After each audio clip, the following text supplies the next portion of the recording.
A federal appeals court has preserved access to the abortion pill mifepristone, but there are some new restrictions. Now, only people who are 7 weeks pregnant or less can get the pill instead of 10 weeks. It can no longer be sent by the mail as well. The ruling comes after a federal judge in Texas suspended the drug's approval last Friday. Now, I want to bring in CBS News reporter Sarah Ewall-Wice to kind of break down this ruling for us. Sarah, thank you for joining us. Dueling court decisions, a lot going on. Tell us about what the court decided and what the ruling ultimately means right now for abortion access.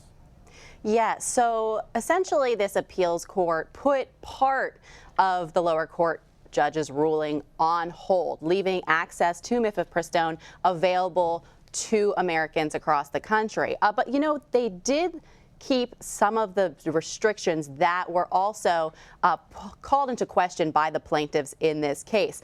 Some of these restrictions had been relaxed in 2016, and then more of them were in 2021. So essentially, the FDA allowed for a non-physician to start prescribing the drug in 2016. It also allowed for this to be given out to women without them having first going to a doctor's office, a physician's office, for an appointment.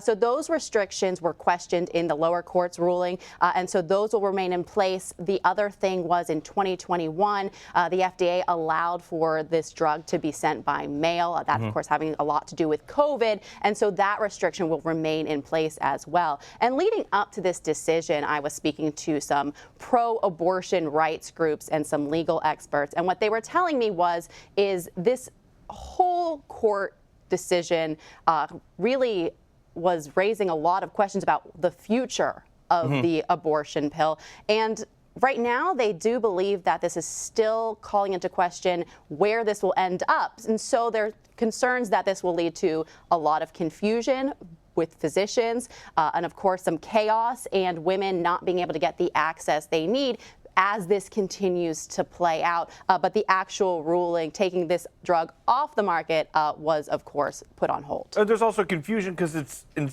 a lot of places, a state-by-state issue. So how are states where abortion is still legal, how are they preparing for a potential restrictions on the drug? Yeah, so it was interesting before this ruling came out, a number of Democratic governors in states were actually talking about some of the steps they were taking leading up to this decision. And of course, as this court case moves forward, we expect the legal fight to continue.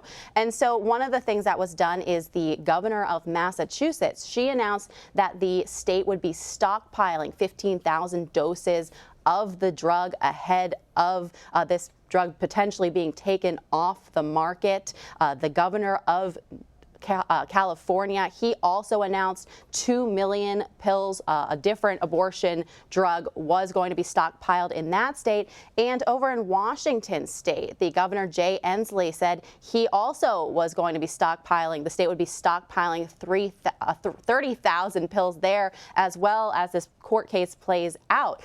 But essentially what happened is the Supreme Court overturned Roe versus Wade and returned the question of abortion access to states. So it became a states' right question. With that said, though, this specific ruling by the lower court would have restricted access even in those states where abortion remains legal at this time. And so that's where we saw a lot of Democratic governors coming in as they saw that this could further be restricted in their states, even though it wasn't a part of that Dobbs decision we saw with the Supreme Court last year. It seems like a whack-a-mole approach to access to the drug and who can get it and how, but because everything is playing out in the lower courts. Ultimately, do you expect this to end up in front of the Supreme Court?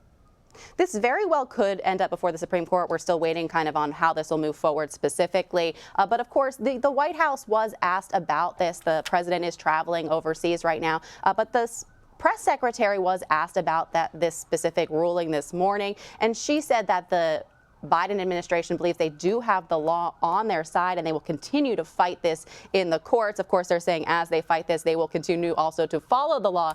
So those restrictions could very well come into play immediately. And so it really depends on where this goes, but ultimately it is likely to end up in the Supreme Court, where it's not a case of abortion access, because, of course, that court already returned the access question to the states.